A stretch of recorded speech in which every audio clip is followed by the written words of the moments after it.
Assalamualaikum warahmatullahi wabarakatuh dan salam sejahtera untuk kita semua. Kali ini kita akan membahas pertanyaan dari saudari Nina. Jadi saudari Nina ini bertanya, Pak, di tempat saya itu paling atas itu korporat. Setelah korporat itu bawahnya fungsional. Setelah fungsional baru unit bisnis. Itu bagaimana, Pak? Saya ada kesulitan, Pak. Kesulitannya uangnya tuh gelondongan dan saya sulit untuk memonitor unit bisnis mana yang kontribusinya bagus dan keadaan mereka seperti apa masing-masing. Jadi ceritanya di perusahaan saudari Nina ini ada PT ya. PT kemudian PT itu punya divisi pemasaran, divisi keuangan ya, dan lain-lain. Kemudian ternyata di bawah divisi keuangan, divisi pemasaran itu ada cabang. Jadi cabangnya itu di bawah divisi tadi. Jadi kalau seperti itu namanya sentralistik ya, kebijakan sentralistik atau terpusat. Jadi misalkan Anda jadi pemilik perusahaan, Anda punya perusahaan ya, misalkan. Tapi saya kepingin perusahaan ini bagus, terjamin kualitasnya dengan konsep saya sendiri, ya. Tidak menggunakan konsep orang-orang, nanti berbeda konsepnya. Akhirnya dipergunakan konsep sentralistik atau konsep terpusat supaya sesuai dengan kehendak dan keinginan pemegang saham. Pemegang saham ini inginnya perusahaan yang seperti apa. Nah, itu dibuat sentralistik ya. Supaya yang ngatur itu tidak banyak, bawaannya tidak ada yang ngatur. Jadi yang ngatur ya pemilik saham, ya, pemegang saham. Ya, itu salah satunya. Jadi tujuannya apa kok sentralistik dan terpusat? Yang pertama untuk kelancaran operasional. Operasionalnya mudah terpantau ya. Biaya-biaya itu ikut pusat. Jadi tidak dikeluarkan oleh kantor cabang. Kemudian yang kedua itu terkait dengan akreditasi. Itu kalau contohnya rumah sakit ya. Kalau contohnya rumah sakit kaitannya dengan akreditasi. Jadi pemegang saham ini menghendaki dalam jangka waktu tertentu ya. Kemungkinan dalam jangka waktu yang tidak terlalu panjang ya. Alias dalam jangka waktu dekat. Pemilik saham itu ingin rumah sakitnya akreditasinya sangat baik. Sehingga perlu disentralistik atau perlu dipusatkan. Kalau dipusatkan itu mudah diatur. Ya, jadi yang cabang-cabang itu mengikuti kebijakan dari pusat, mengikuti instruksi dari pusat, mengikuti SOP dari pusat. Nah, itu. Yang pertama operasional lebih mudah terkendali dan mudah dipantau oleh pusat. Yang kedua terkait dengan akreditasi supaya tidak ada halangan atau kendala human error yang berarti karena sudah dipusatkan ya, apa kata pusat ya, sesuai instruksi dari pusat ya. Kemudian yang ketiga fokus ke pelaksanaan kepatuhan ya, sehingga dalam membuat regulasi itu antara pusat dan cabang itu tidak berdiri sendiri-sendiri, semuanya sama ya. Apa yang dikeluarkan pusat itu pasti sama dengan yang di cabang-cabang. Tujuannya seperti itu supaya sama, gerakannya cepat ya. Jadi pemegang saham punya kebijakan A ya, otomatis ke bawah gampang. Cabang 1, cabang 2, cabang 3 ini A semua. B ya. Corporate PT punya kebijakan B, otomatis ke bawah itu gampang, unit bisnisnya itu B semua kebijakannya. Nah itu salah satu contohnya seperti itu ya.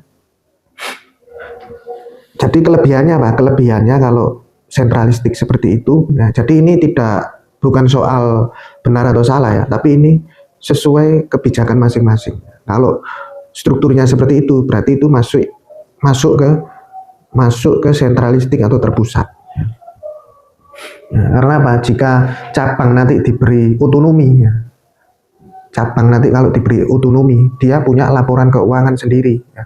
Dia ngatur-ngatur pengeluaran pemasukan sendiri ya. Nanti tidak sesuai dengan pusat, kebijakan pusat lah, itu yang tidak diinginkan pemegang saham, sehingga semuanya dibuat sentralistik ya. Cabang-cabang itu pengeluaran pendapatannya ya ikut pusat gitu. Contohnya, ya, misalkan tidak dibuat terpusat. Ya. Nanti kalau tidak dibuat terpusat, ya, rumah sakit pusat ini konsepnya klasik ya. Ternyata di unit bisnis ini kepala cabangnya ini punya kebijakan sendiri. Oh, kalau pusat klasik saya kalau gitu pakai yang modern aja. Saya yang Eropa. Nah, ini beda-beda lagi. Unit bisnis A, unit bisnis B punya kehendak sendiri. Kemudian pusat juga kehendak sendiri. Yaitu berpengaruh ke branding.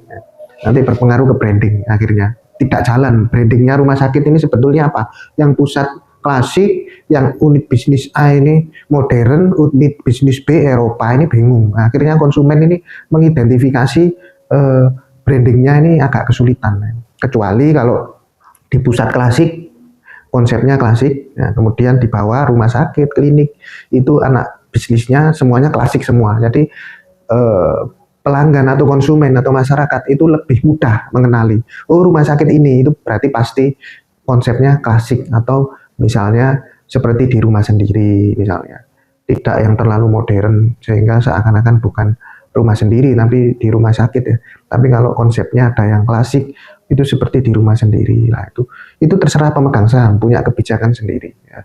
Jadi mudah, koordinasinya itu mudah, instruksinya itu mudah ya, langsung dilaksanakan sampai ke bawah ya. Kemudian itu kaitannya dengan branding ya. Cenderung mudah dikontrol ya. Stabil, kualitasnya itu cenderung stabil kalau terpusat ya. Karena pusat punya kebijakan A ya, yang bawah otomatis ikut semua. Masa di pusat punya kebijakan pemeriksaan 50.000 tapi di cabang ada yang 75, ada yang 85 ya, ini nanti masyarakat bingung ini punyanya siapa sih perusahaan ini kok beda-beda, tidak ada konsep. Sehingga tujuan sentralistik itu kantor cabang dibuat sebagai perpanjangan dari kantor pusat.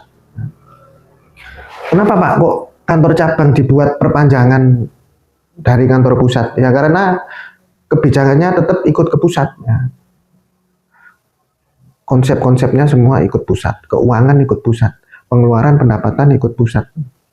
Anda mau mengetahui unit bisnis A atau cabang A, cabang B, cabang C ini kinerjanya masing-masing gimana Pak? Saya nggak kelihatan karena di sistem, di software ya, begitu cabang ini input pengeluaran ya, itu langsung nyambung ke pusat pengeluaran, tapi tidak diketahui pengeluaran ini dari kantor pusat apa dari kantor cabang A, kantor cabang B ini tidak diketahui. Yang diketahui adalah itu pengeluaran yang ada di kantor pusat. Nah, berarti kalau Anda ingin mengetahui bagaimana perkembangan unit bisnis A, unit bisnis B, ya, kantor cabang A, kantor cabang B, bagaimana caranya? Jadi di software itu ditambahi kode, ya, kode klasifikasi. Jadi ada kode klasifikasi kantor pusat, kode klasifikasi kantor cabang A, kode klasifikasi kantor cabang B. Jadi kelihatan. Ya. Jadi begitu ada transaksi, dia kan otomatis sesuai kodenya masing-masing. Kalau kantor pusat ya kodenya kantor pusat, kantor cabang A ya kodenya kantor cabang A. Sehingga waktu input itu otomatis bisa dikelompokkan. Ya. Yang pusat ini transaksi sekian, yang cabang A itu transaksi sekian, itu dari kode tadi. Sudah ada atau belum kode klasifikasi di softwarenya. Nah, kalau ada berarti itu mudah digolongkan, ya. Digolongkan sesuai klasifikasinya. Pusat disendirikan total berapa, unit bisnis atau kantor cabang A disendirikan total berapa transaksinya. Nah, itu kira-kira seperti itu ya. Itu sentralistik, tapi kalau ingin tetap mengetahui perkembangan di masing-masing cabang. Kira-kira itu yang bisa saya sampaikan. Jika ada yang belum paham bisa japri ke saya, jangan sungkan untuk bertanya. Terima kasih. Wassalamualaikum dan salam sejahtera untuk kita semua.